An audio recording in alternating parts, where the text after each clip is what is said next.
Bonjour les taureaux, j'espère que vous allez bien. On va découvrir ensemble vos énergies pour la première quinzaine de mars. Gardez bien à l'esprit que ce sont des énergies générales, c'est comme une sorte de météo et vous seul décidez de ce que vous en faites. Donc prenez uniquement ce qui résonne pour vous dans ce tirage et le reste vous laissez. Je vous invite également à consulter les vidéos de votre ascendant et des autres signes de votre thème astral pour compléter ces informations. Ici, l'énergie avec laquelle vous entrez dans cette quinzaine, ce que vous voulez pendant cette période, comment vous vous sentez, la force qui vous soutient, le challenge à relever, le résultat global de cette quinzaine et quelques messages conseils pour finir. Les jeux que j'utilise pour ce tirage sont le tarot Histoire de sorcière et le petit oracle des runes. Vous retrouvez sous chaque vidéo en description tous les tarots et oracles qui sont régulièrement utilisés sur cette chaîne, ainsi que le lien pour les guidances personnalisées.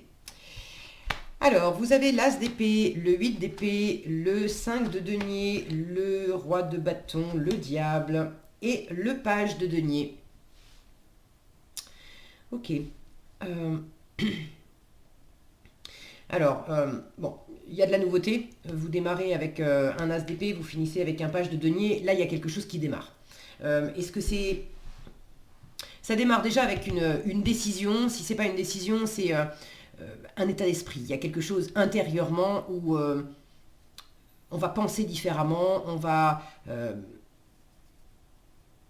ce que je ressens, ce que j'entends là, c'est le... Je crois que c'était une pub, un truc comme ça. Bon, ras-le-bol, fini, marre. Là, il y a un truc où on fait place nette. Vous entrez dans le tirage avec cet as d'épée. Alors, pour certains, c'est peut-être une décision dans le travail, dans une relation, dans un projet de vie, bref. Mais j'ai une sensation de ras-le-bol fini, marre.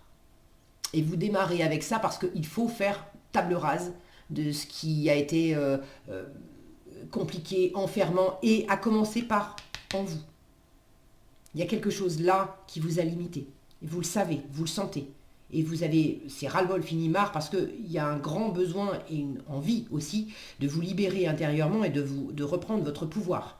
Maintenant, entre vouloir se libérer et puis arriver complètement à se libérer, il y a aussi de l'insécurité.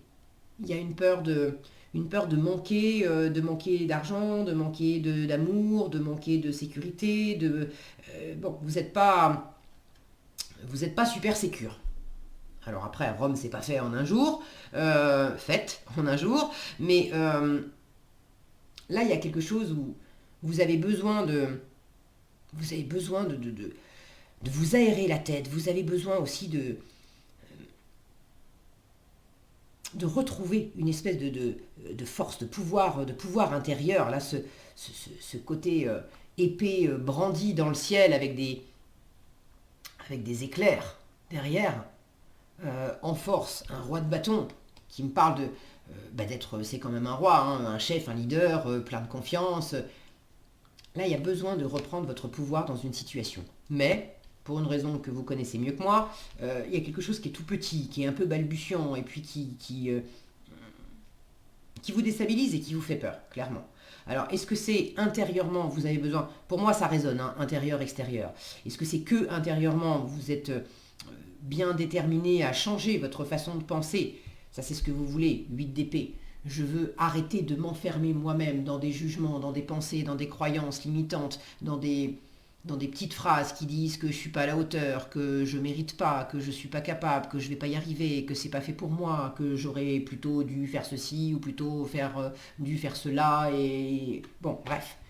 Vous voulez vraiment vous libérer de ça. Alors, est-ce que c'est simplement un mouvement intérieur? Est-ce que ça a un impact à l'extérieur? Pour moi, il y a quelque chose en résonance avec l'extérieur. Alors, est-ce que vous avez pris une décision ou une décision a été prise dans le monde matériel, on va dire, une séparation, l'arrêt d'un boulot, la décision d'entamer quelque chose de nouveau, peut-être même une signature, hein, avec l'As d'épée, on peut avoir une signature de contrat, un achat, une vente, bref, quelque chose dans le monde matériel qui fait que intérieurement, ça vous renvoie à vos insécurités. Et étant donné que ça démarre juste, avec le page de denier en résultat, c'est bon, comment je m'y prends? Concrètement, comment je fais? Le page de denier, il m'indique, ces deux cartes m'indiquent que vous êtes vraiment au début de quelque chose. Ça commence dans votre tête, dans la décision, dans le mental, dans l'esprit. et ça se matérialise. On cherche la matérialisation, on cherche l'opportunité. Est-ce que vous savez déjà, vous avez peut-être pris la décision de quelque chose, mais vous cherchez dans la matière comment je m'y prends, vers qui, vers quoi. Pour d'autres, vous savez déjà, vous avez déjà pris la décision, vous savez vers qui, vers quoi vous tournez, vous vous engagez, c'est quoi cette nouveauté. Mais c'est comment je m'y prends. Pour pas me perdre, pour que ça soit constructif, pour que ça dure dans le temps, pour pas faire n'importe quoi aussi avec l'argent, avec le financier, le matériel, plus globalement, pour pas faire n'importe quoi avec les ressources dont je dispose actuellement. Et j'ai envie de faire grandir ces ressources-là, qu'elles soient matérielles, financières ou qu'elles soient aussi intérieures. La confiance que j'ai en moi, que j'ai aussi peut-être en mon entourage, les compétences, toutes ces ressources intérieures, les valeurs, la valeur que vous accordez à vous, aux gens, aux choses. Là, il y a l'idée de ne pas faire n'importe quoi avec ça. Regardez, au pied, on a une bourse avec les deniers. Et votre état d'esprit, 5 de deniers, c'est justement d'avoir peur de manquer. D'avoir peur de faire un mauvais placement, d'avoir peur que ça se retourne contre vous, d'avoir peur... Le 5 de denier, c'est davantage une peur qu'une réalité. C'est le manque, mais c'est davantage la peur de manquer que le manque réel. Donc, vous êtes dans un état d'esprit où vous avez peur de vous prendre un râteau, vous avez peur qu'on vous dise non, vous avez peur qu'on vous dise laisse tomber, t'es pas à la hauteur, de ne pas être légitime, vous avez peur de ne pas avoir suffisamment de compétences, de ne pas avoir suffisamment de valeur, vous avez peur de prendre la mauvaise direction, de commencer à bâtir quelque chose qui va vous retomber sur le coin du nez, vous avez peur de ne pas être soutenu. Et là, clairement, ça date pas d'hier. Ça date pas d'hier, vous le savez, c'est une corde sensible, c'est un truc qui vous enferme depuis longtemps et qui vous a empêché de déployer vos ailes. Alors dans quel domaine? Ça va pas être le même pour tout le monde, pour tous les taureaux. N'hésitez pas d'ailleurs à partager dans les commentaires, je suis toujours ravie de vous lire, c'est intéressant d'avoir vos retours. Pour certains, il y a un challenge au niveau travail, vous vous êtes jamais exprimé pleinement, et il est temps de sortir de ça, et là, il y a le côté décidé. Bon, oui, j'ai peur, oui, je me sens encore bloqué, enfermé en moi, mais je veux vraiment dépasser ça. Ça, c'est ce que vous voulez. Vous ne voulez pas rester comme ça, mais vous voulez lever le voile aussi sur qu'est-ce qui bloque en moi. Parce que peut-être que vous savez, vous sentez bien que vous n'êtes pas à l'aise. Mais qu'est-ce qui fait dans ma tête, dans mon inconscient, il y a des pensées qui se baladent dans mon disque dur et qui font capoter tel ou tel programme à chaque fois que je le lance. Le programme, je vais changer de boulot, le programme, je vais me faire plaisir en me lançant, j'en sais rien moi, dans la musique, j'ai envie de faire du théâtre, je vais affronter ma peur de parler en public et puis je vais aller faire du théâtre parce que par ailleurs ça m'attire beaucoup. Qu'est-ce qui fait que depuis X temps, je n'ose pas franchir un cap? Parce que je vois pas, je sens bien que je suis bloqué, je sens bien que j'ai peur, mais je vois pas qu'est-ce qui m'arrête. Donc pour certains, il y a ce besoin de lever le bandeau, d'arrêter aussi d'être dans le déni de certaines choses. Je suis désolé, mon focus, c'est comme il veut, quand il veut. Voilà. C'est lever le bandeau et arrêter d'être... Tout le monde n'est pas dans le déni, mais pour certaines d'entre vous, il y a de ça. Qu'est-ce que vous avez refusé de voir jusqu'à présent? Il y a un côté là en challenge, vous avez le diable. Dans quelle mesure vous avez été vous-même votre propre diable? À vous empêcher, à vous faire miroiter des trucs, pour détourner votre attention, pour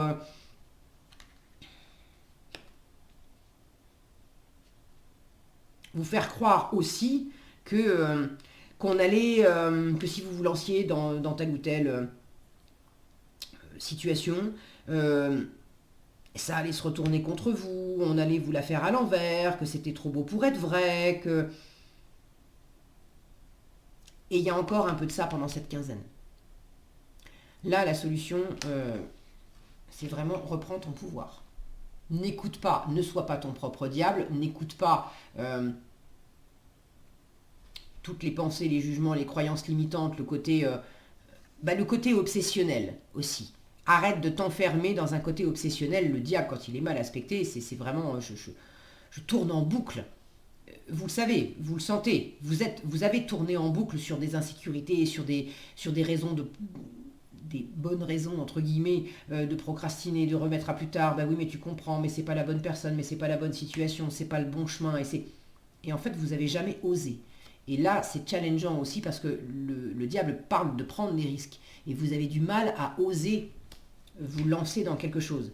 Parce que oui, c'est le début, parce que non, on ne sait pas ce que ça réserve derrière, parce que il faut faire des premiers pas, parce que étant donné que c'est le début de quelque chose, il y a une forme d'inexpérience, on ne sait pas comment s'y prendre, on a besoin de tâter le terrain, d'essayer.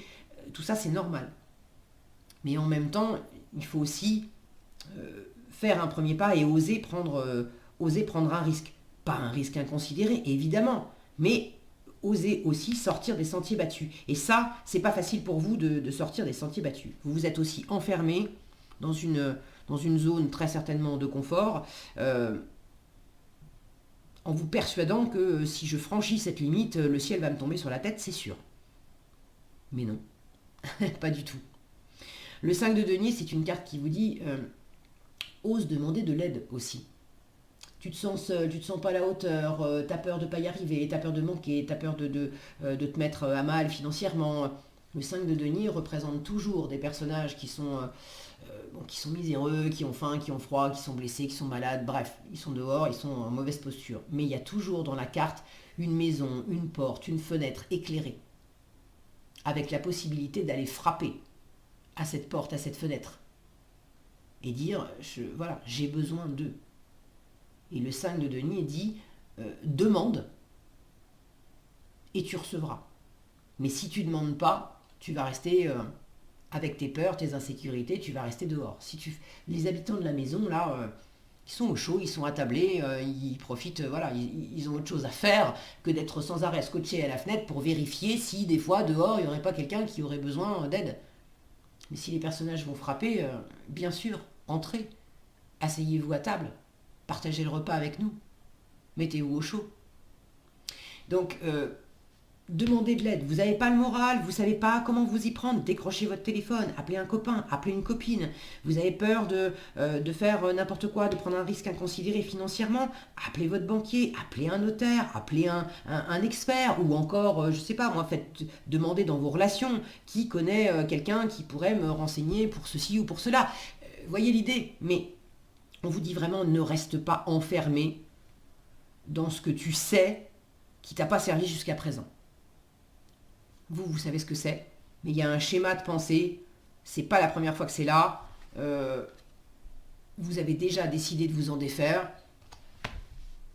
Pour ceux qui ont décidé, signé quelque chose, et qui se sentent pour l'instant avec la pétoche, parce que j'ai signé, maintenant il faut y aller, là on vous dit, mais reprends ton pouvoir, t'es pas obligé de faire les choses inconsidérément, t'es pas obligé de te presser dans la situation. Et puis, t'es pas obligé de te mettre de la pression à toi-même.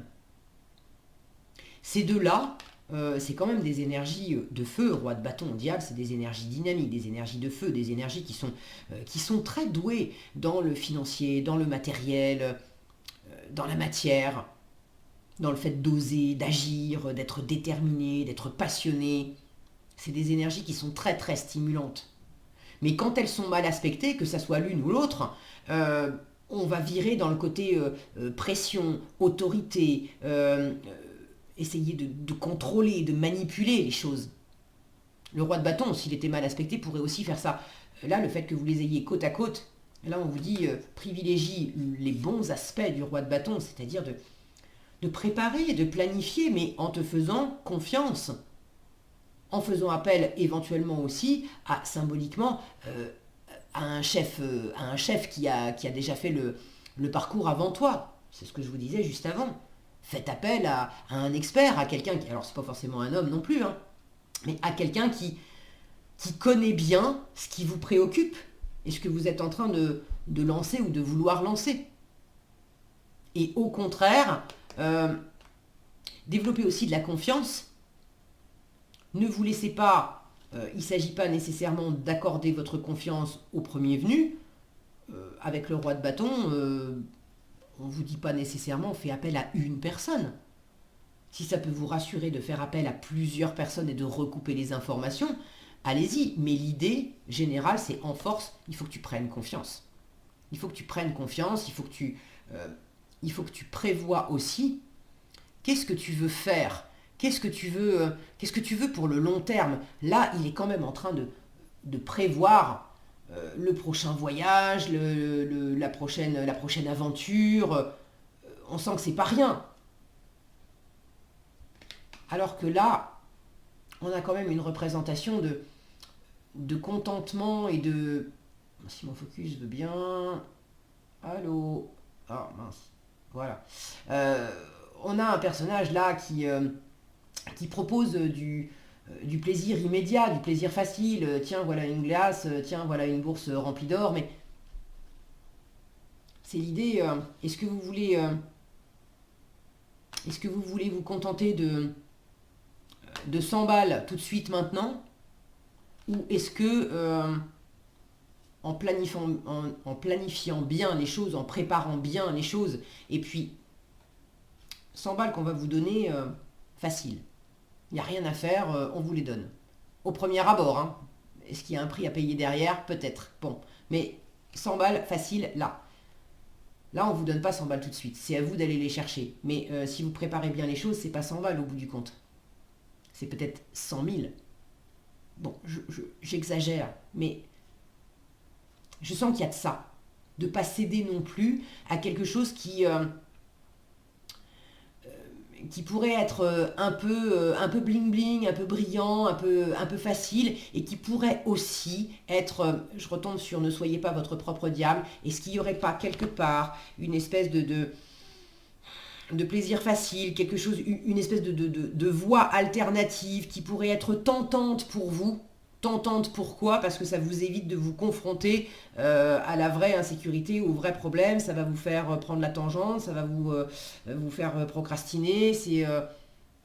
Là on vous dit prends les rênes. C'est vraiment à toi de prendre les rênes. Ne reste pas sous le contrôle, sous la houlette de quelqu'un. Le diable, je le dis souvent, hein, le diable ne nous kidnappe jamais, c'est nous-mêmes qui allons nous mettre dans les griffes du diable. Donc si on a pu y aller, on peut aussi en sortir.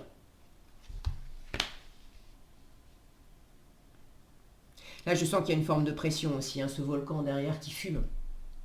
Attention à pas vous mettre la pression, attention à pas vous mettre la rate au courbouillon aussi avec de l'insécurité et à monter en pression, à monter dans votre tête, à être votre propre diable, à vous faire des scénarios catastrophes, à vous raconter des trucs où ça va mal se passer, on va pas être cool avec vous, il y a forcément une entourloupe quelque part. Là, on vous dit reprends tes esprits, prends posément les choses, prépare bien les choses, fais appel à des gens qualifiés si tu as besoin, mais ne tombe pas dans le côté pression que tu te mets ou pression que tu vas vouloir mettre à l'entourage pour essayer de forcer les choses pour te rassurer. Non. Là, ce roi de bâton, il n'est pas en train de mettre de la pression à son chat. Il est en train on sent qu'il y a quelque chose de très posé, de très fort, de très stable, mais de serein, de tranquille.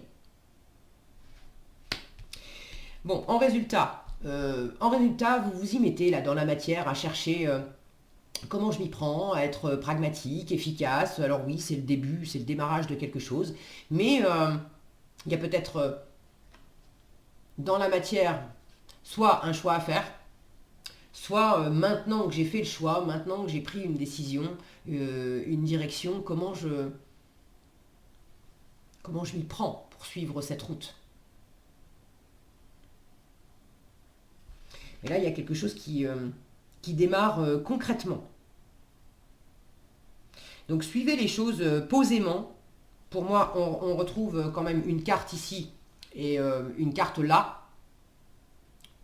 À partir du moment où vous posez à plat sur le papier, bien sûr, mais aussi dans la matière, de faire un pas après l'autre, tranquillement, posément, en suivant un plan, en cherchant des points de repère. Pas de vous enfermer dans une zone confortable et puis on n'en sort plus jamais. On en sort, mais tranquillement, posément, on balise le nouveau terrain. Et si vous n'y arrivez pas tout seul, toute seule, il y a des gens pour vous aider. Ok ? Donc il y a quelque chose là qui se pose et qui se développe tranquillement.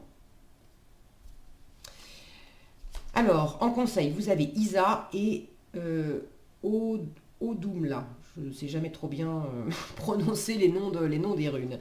Alors, on vous dit, ne force pas une situation qui te paraît figée. Un temps d'arrêt est parfois nécessaire. C'est celui d'épée, là. Il y a quelque chose qui vous bloque. Alors, peut-être c'est intérieur, peut-être aussi qu'il y a quelque chose qui vous bloque à l'extérieur. Et du coup, s'il y a quelque chose qui vous bloque à l'extérieur et que vous voulez dépasser ce qui vous bloque, il ne faut pas non plus monter dans les tours là, avec ce diable à essayer de forcer les choses pour faire péter les barrières. Ne force pas une situation qui te paraît figée. Un temps d'arrêt est parfois nécessaire. Les choses se font sur un autre plan que celui de l'action. En attendant, ton plan rime avec récupération. Calme ta frustration, reste en silence et sois. Je vous disais, il y a quelque chose de posé ici, tranquille. Ce qui n'empêche pas d'avoir cette détermination qui caractérise le roi de bâton. Ici, on vous dit, en se nourrissant à la bonne source, le plus froid des cœurs peut être réchauffé. Des blessures sont en cours de guérison pour toi et tes proches. Remplis-toi de bonnes intentions, pour toi d'abord, pour eux ensuite. Cette notion de se nourrir à la bonne source, de réchauffer son cœur, moi ça me ramène à ce 5 de denier où je vous disais, il y a quelque chose là qui vient de l'extérieur, qui peut vous aider, qui peut vous rassurer. Encore faut-il aussi aller le demander, le chercher. Voilà ce que j'avais pour vous les taureaux, j'espère que cette vidéo vous sera utile. Si elle vous a plu, je vous invite à la liker, la partager, la commenter. Et pour être averti quand je publie de nouvelles vidéos, il suffit de vous abonner et d'activer la cloche des notifications. Prenez bien soin de vous, passez un excellent début mars et je vous dis à bientôt dans un prochain tirage.